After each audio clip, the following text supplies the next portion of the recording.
Hi, I'm Jesse Vasquez. I'm a union carpenter out of Local 1. I'm a steward. My father was he was a tradesman. He was a union electrician.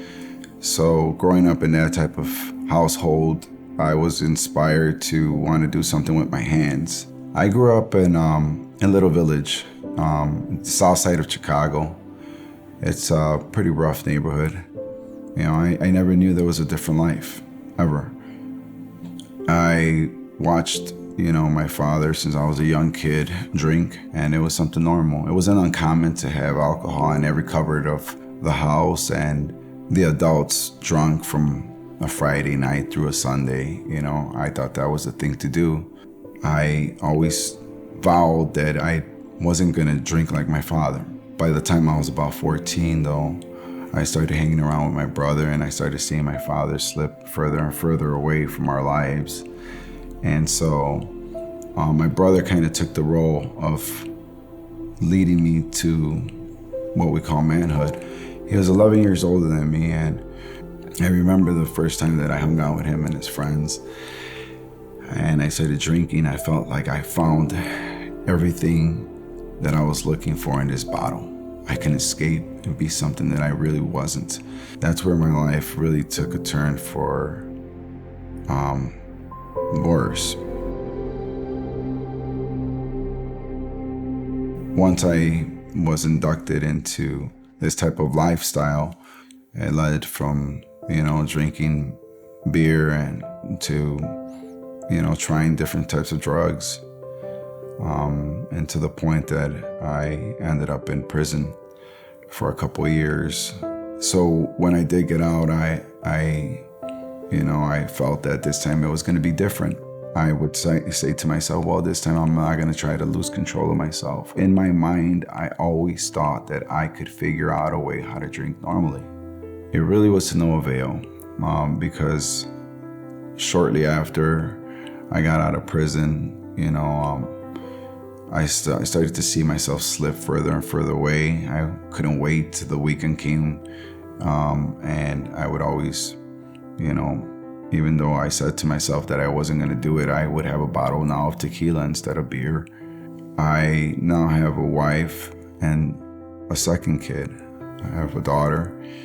My drinking and my drug addiction led us to become homeless on the streets of Chicago, panhandling just to survive. It was the middle of winter. It was about Christmas time, and I remember thinking to myself, how did I get here? Is this ever gonna end? I still didn't know how to go about it. I didn't know what to do. I couldn't stay sober on the weekends anymore. Sunday morning, it's probably about 7, 8 in the morning, and I'm still drunk from Friday night. My son walks up to me and he starts talking to me. And as I speak to him, he looks at me, he says, "Dad, are you drinking already?" And I said, "Yes." He says, "Dad, are you drunk?" And I said, "I am." He says, "Dad, you're an alcoholic." And I said, "I am, ain't I?" I don't know what was different that day that he said that to me, but I finally admitted to myself that I couldn't figure out how to stop this. I don't want to live like this no more. I gave up, and I turned to something other than me, because I'm where the problem lies. I've been sober since May 22nd of 2016, about 6.5 years now. And I could say this, it was the best decision that I made in my life.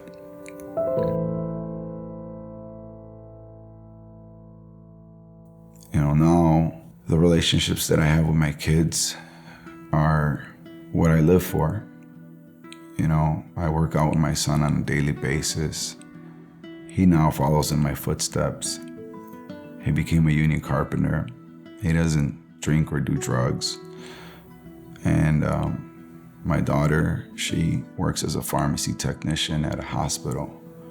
My mother who got diagnosed with cancer. She does reside with me. And so my life has changed so much. The union is a brotherhood to me. I have so much pride being a union carpenter. The support that they have given me is just like any extended family would that cares. We have so many opportunities. We have some of the best benefits around that help us get out of these stressful situations. I could never erase the being homeless on the streets of Chicago or the drunken episodes that I had when I was, binge drinking. I could never take away the car accidents or the DUIs or, any of that stuff. To me, the life that I have now is far much better than what I had in my past. And for the people that are struggling out there and think that there's no solution, let me tell you, I'm living proof that there is. All you need to do is ask for help. It doesn't matter what you're struggling with. We tend to think that if we ask for help, it's a weakness.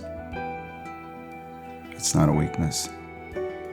It's one of the biggest strengths that you could do is ask for help.